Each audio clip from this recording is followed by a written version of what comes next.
नमस्कार। आप सभी का स्वागत है आपके अपने YouTube चैनल में जिसका नाम है साहित्य सौंदर्य। साहित्य सौंदर्य में आज हम कक्षा 12वीं हिंदी इलेक्टिव पाठ्य पुस्तक अंतराल भाग 2 से ली गई कहानी आरोहण पढ़ने जा रहे हैं। तो आरोहण एक ऐसी कथा है जिसमें पर्वतीय जीवन के संघर्षों पर प्रकाश डाला गया है। आइए पढ़ते हैं कहानी आरोहण। आरोहण लेखक संजीव द्वारा रचित एक यात्रा वृत्तांत शैली में लिखी गई कहानी है। आरोहण का अर्थ होता है चढ़ना। लेखक ने आरोहण कहानी के माध्यम से पर्वतीय क्षेत्र के लोगों के जनजीवन पर प्रकाश डाला है। पहाड़ों पर जीवन जीना किसी चुनौती से कम नहीं है। छोटी छोटी घटनाओं के माध्यम से लेखक ने बताया है कि पहाड़ी बड़े कर्मठ अर्थात मेहनती होते हैं। रोजमर्रा की जरूरतों के लिए मीलों पैदल चलना, अपने लिए खेती करना, पानी भर कर लाना आदि छोटी छोटी जरूरतों के लिए उन्हें खुद ही जूझना पड़ता है। इस पर भी हिमपात और भूस्खलन का खतरा, पहाड़ टूटने का डर हर वक्त बना रहता है। मानो प्राकृतिक आपदा की नंगी तलवार पहाड़ियों के सिर पर हर वक्त लटकी रहती है। कुछ लोग इस विपदा को एक चुनौती के रूप में स्वीकार करते हैं तथा कुछ इस चुनौती से व्यथित होकर पलायन करके शहर में जा बसते हैं। तो यही कहानी है दो भाइयों की, भूप सिंह और रूप सिंह। आइए तो देख लेते हैं आरोहण पाठ के प्रमुख पात्र कौन है। भूप सिंह जो है वो बड़ा भाई है, रूप सिंह छोटा भाई है, शैला भूप सिंह की पत्नी है। घोड़े चलाने वाला लड़का जो है वो है महीप, जो बाद में पता चलता है कि भूप सिंह और शैला का ही बेटा है। शेखर इस कहानी में गॉडफादर कपूर साहब का बेटा है, जो कि रूप सिंह का दोस्त भी है। तो आइए पढ़ते हैं कहानी आरोहण। प्रायः लोग रोजगार की तलाश में अपना घर छोड़कर बाहर जाते ही रहते हैं और रोजगार पाकर समय समय पर अपने घर लौटते रहते हैं। तब उनके मन में हर्ष तथा गर्व का भाव होता है। पर रूप सिंह को एक अजीब किस्म की लाज, अपनत्व और झिझक की भावना घेरने लगती है। लेकिन रूप सिंह जब अपने घर जा रहा है तो उसे लाज, अपनत्व और झिझक की भावना है। अब ये अपने घर जाने में झिझक और लाज क्यों है, इस पर प्रश्न आता है। तो रूप सिंह को यह झिझक इसलिए है कि वह 11 साल पहले अपने बड़े भाई भूप सिंह तथा अपने माता पिता को छोड़कर शहर की ओर भाग गया था। तब से उसने अपने भाई को ना कोई चिट्ठी लिखी, ना कोई खोज खबर ली। आज 11 साल बाद वह उनसे मिलने अपने गांव माही जा रहा है। शेखर और रूप सिंह घोड़े पर सवार होकर माही के लिए निकलते हैं।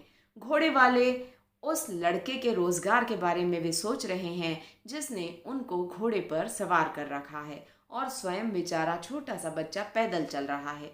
10 वर्ष के लगभग इसकी उम्र रही होगी और नाम है इसका महीप।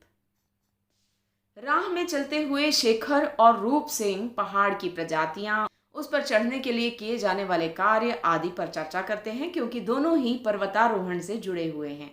राह में रूप को एक मैदान दिखाई देता है जिसे देखकर उसकी पुरानी यादें ताज़ा हो जाती है कि यह वही जगह है जहां वह मिलने आता था शैला से, और शैला की नौकरी बजा लाने में वह खुद को धन्य समझता था। वह शैला की भेड़ें चराता था और बागों से उसके लिए फल तोड़ कर लाता था। शैला बैठकर स्वेटर बुनती रहती थी। जब शैला का बुना हुआ स्वेटर वह भूप सिंह को पहने देखता है, तब उसे पता चलता है कि शैला भूप सिंह से अर्थात उसके बड़े भाई से प्रेम करती है। इस तरह रूप सिंह और शेखर बीच बीच में रुककर बातें करते हैं और एक प्रेम का गीत भी सुनते हैं। तो शेखर पूछता है, और किसी से प्यार नहीं हुआ उन दिनों? बीच बीच में वे घोड़े चालक महीप से बात करने की भी कोशिश करते हैं, किंतु महीप उनकी बातों में कोई रुचि नहीं दिखाता और उनके सवालों को टाल जाता है, यह कहकर कि रास्ता बहुत खतरनाक है और इस वक्त बातों में नहीं, उसे घोड़े की तरफ ध्यान देना चाहिए। माही पहुंचकर रूप सिंह गांव के बुजुर्ग त्रिलोक सिंह से मिलता है। पहले तो त्रिलोक सिंह उसे पहचान नहीं पाता। रूप सिंह जब भूप दादा का नाम लेता है तो उसे कुछ कुछ याद आता है। रूप सिंह बूढ़े त्रिलोकी को बताता है कि पर्वतारोहण संस्थान में पहाड़ के लिए सरकार उसे 4,000 रुपये महीने की तनख्वाह देती है। बूढ़े त्रिलोकी सिंह को पहाड़ पर चढ़ने की नौकरी की बात सुनकर बड़ा अजीब सा लगता है, क्योंकि पहाड़ चढ़ना उसके लिए एक आम बात है, साधारण सी बात है। वो रोज़मर्रा के जीवन में पहाड़ चलते हैं। इसलिए इस काम के लिए किसी को नौकरी पर रखना और उस पर खर्च करना उसे सरकार की मूर्खता लगता है, बड़ी अजीब सी बात लगती है। त्रिलोक सिंह उसे बताता है कि भूप सिंह का घर अब ऊपर चला गया है, अर्थात दूर उस पहाड़ के ऊपर। और माई बाबा, जब रूप सिंह यह पूछता है तो वह बताता है कि वे तो उससे भी ऊपर, अर्थात भगवान के घर। यहाँ पर रूप सिंह को पता चलता है कि उसके माता पिता की मृत्यु हो चुकी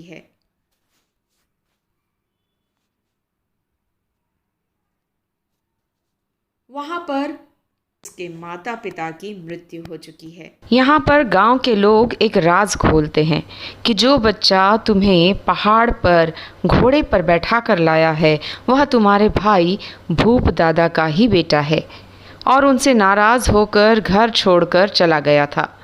तभी भूप सिंह वहाँ पहुँच जाते हैं और रूप सिंह से कहते हैं, चलो ऊपर पहाड़ पर हमारा घर है। पहाड़ चढ़ने की बात सुनकर रूप और शेखर परेशान हो जाते हैं, है ना विडम्बना। जबकि ये लोग पहाड़ चढ़ने की नौकरी करते हैं, लेकिन वे तो यंत्रों की सहायता से चढ़ते हैं, मतलब कि मशीनों की सहायता से वे पहाड़ पर चढ़ते हैं।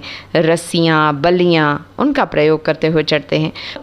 अपने पैरों के बल पर चढ़ना उनके बस की बात नहीं है। वहाँ पर आधुनिक उपकरणों की सहायता से वे पहाड़ों पर चढ़ते हैं। यहाँ सिर्फ पेड़ पत्थरों के नाम मात्र के सपोर्ट से शरीर का संतुलन बनाए रखना उसे कठिन प्रतीत हो रहा था। यही कारण था कि रूप सिंह थोड़ी ही देर बाद हांफने लग गया। इसके विपरीत रूप के बड़े भाई भूप सिंह न जाने वन मानुष थे या रोबोट। वे चढ़ाई चढ़ते समय जिस धैर्य, आत्मविश्वास, ताकत और कुशलता से मांसपेशियों का और अंगों का उपयोग कर रहे थे, वह रूप सिंह और शेखर के लिए हैरत की बात थी। वे अपना मफलर पकड़ाकर दोनों को बारी बारी से पहाड़ के ऊपर चढ़ाते हैं, जबकि वे उम्र में उनसे बड़े हैं। फिर भी उनमें इतनी ताकत है कि वे दोनों को पहाड़ पर चढ़ा ले जाते हैं। यहाँ वे भूप दादा की पत्नी को देखते हैं, जो कि उम्र में उनसे काफ़ी छोटी लगती है। शेखर को यकीन नहीं होता कि महीप उन्हीं का बेटा है, और यह बात वह रूप सिंह से पूछता है। तब रूप सिंह कहता है, अभी रिश्तों पर से थोड़ी ही धुंध छटी है। इसका मतलब कि रिश्तों पर भी एक धुंध, एक अदृश्यता छा गई है, धुंधलापन आ गया है रिश्तों में। जैसे पहाड़ों पर धुंध या फॉग होती है, उसी तरह रिश्तों पर भी समय के कारण धुंध आ गई है, और थोड़ा सा ही उनको कुछ बातें ही अभी क्लियर हुई है। भूप दादा रूप सिंह को उसके जाने के बाद क्या क्या हुआ वह सब बताते हैं। कहते हैं, रूप सिंह के जाने के बाद एक दिन गांव में भूस्खलन हुआ। भूप सिंह के माँ बाप, खेत, घर सब मलबे में दब गए। किसी तरह भूप दादा ही बच गए। भूप दादा अपनी पत्नी शैला के साथ नए जीवन की शुरुआत करते हैं। दोनों की मेहनत से, लगन से खेती बढ़ती चली जाती है। फिर वे दोनों पहाड़ को काट कर कड़ी मेहनत से झरने का रुख तक मोड़ने में सफलता हासिल करते हैं। लेकिन फिर जब शैला गर्भवती होती है, अर्थात माँ बनने वाली होती है, तो काम में हाथ नहीं बटा पाती। इसलिए भूप दादा एक और ब्याह कर लेते हैं। जो उन्हें चाय दे रही है वह भूप दादा की दूसरी पत्नी है। भूप दादा आगे बताते हैं, शैला से एक बेटा हुआ, महीप। महीप अभी 9 साल ही का था, तो एक दिन शैला को न जाने क्या सूझी कि वह पहाड़ से सुपिन नदी में जा कूदी और आत्महत्या कर लेती है। महीप अपनी माँ की मौत का दोषी अपने पिता भूप सिंह को मानता है, इसलिए नाराज़ होकर घर छोड़कर चला जाता है, फिर वापस नहीं लौटता। भूप दादा कहते हैं, उसी को मनाने तो कल नीचे उतरा था, जब तुम लोग मुझे मिले। भूस्खलन में घर परिवार माँ बाबा ढोर सबका दब जाना, इस दुख को बताते हुए भूप दादा की आंखें भर आती है और यह कहते हैं कि यदि तू मेरे साथ होता ना भोला, माँ को बाबा को खेत को घर कहते कहते उनकी आंखें भर आती है। भूप सिंह का मन द्रवित होता है और वह कहता है, दादा तुमने बहुत कष्ट सहे हैं, अब तुम मेरे साथ शहर चलकर शिमला में रहो, वहाँ मुझे सरकारी क्वार्टर मिला है, हम सुख से रहेंगे। किंतु भूप दादा नहीं चाहते और उसे मना रहा होगा कि मैं ही केवल जीवन रहा था, लेकिन मैं कहता हूँ सब अपने अपने हिस्से के जीवन के कष्टों के पहाड़ ही तो चढ़ रहे थे, चाहे मैं हूँ चाहे तुम हो या महीप हो, अपने जीवन के कष्टों का पहाड़ ही तो चढ़ रहे हैं सब। मैं हूँ तुम हो या महीप, सबका चढ़ने का तरीका अलग अलग है, लेकिन सब जीवन की चुनौतियों को ही झेल रहे हैं। इस पर शेखर कहता है, मेरे पापा कहते हैं क्लाइंबर को अपनी सारी ताकत एक चढ़ाई में नहीं लगा देनी चाहिए, थोड़ा रुक कर आराम करके फिर चढ़ना चाहिए। यहाँ वह कहना चाहता है कि आपको इतनी मेहनत करते हुए सालों हो गए, अब तुम्हें थोड़ा सा अपने छोटे भाई रूप के यहाँ जाकर आराम करना चाहिए जिंदगी के संघर्षों से। जवाब में भूप दादा कहते हैं, वह तुम्हारे पापा का तरीका होगा, हमारे बाबा का तरीका तो वही था, नन्ही चिड़िया और गिद्ध वाला, याद है रूप तुम्हें? अच्छा तो सुनाता हूँ। इस तरह वे कहानी सुनाने लगते हैं कि एक गिद्ध और एक नन्ही चिड़िया के बीच एक बार मुकाबला ठन जाता है। गिद्ध कहता है चिड़िया से कि मैं तुम्हें खा जाऊंगा, फिर उसे उस पर तरस आ जाता है तो एक शर्त रख देता है कि तुम मुझसे ऊंचा उड़कर दिखाओ तो मैं तुम्हें छोड़ दूंगा, तुम्हें नहीं खाऊंगा। बेचारी नन्ही चिड़िया सोच में पड़ जाती है कि इतने बड़े गिद्ध से भला वो कैसे ऊंचा उड़ सकती है, लेकिन वह हथियार नहीं डालती। सोचती है मरना ऐसे भी है और मरना वैसे भी है, तो क्यों ना गिद्ध से दो दो हाथ करके ही मरूं। और इस तरह वह अपनी पूरी ताकत से उड़कर जा बैठती है गिद्ध की पीठ पर। गिद्ध अपने आवेग में ऊंचा ऊंचा और ऊंचा उड़ता जाता है, लेकिन नन्ही चिड़िया अब निश्चिंत है क्योंकि वह तो गिद्ध से भी ऊपर है। इसी तरह चिड़िया जीत जाती है। भूप दादा कहते हैं, हमारे पिताजी ने तो हमें यही सिखाया है कि ज़िंदगी में पूरी ताकत लगाकर चुनौती का सामना करो। इस तरह भूप दादा अपने जीवन के संघर्षों का अकेले डट कर सामना करना चाहते हैं और अपने भाई के साथ शहर जाने से इनकार कर देते हैं क्योंकि वे उस पर बोझ नहीं बनना चाहते।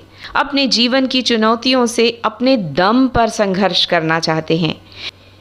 इस कहानी में गिद्ध पर्वत का प्रतीक है, जबकि नन्ही चिड़िया भूप दादा का प्रतीक है।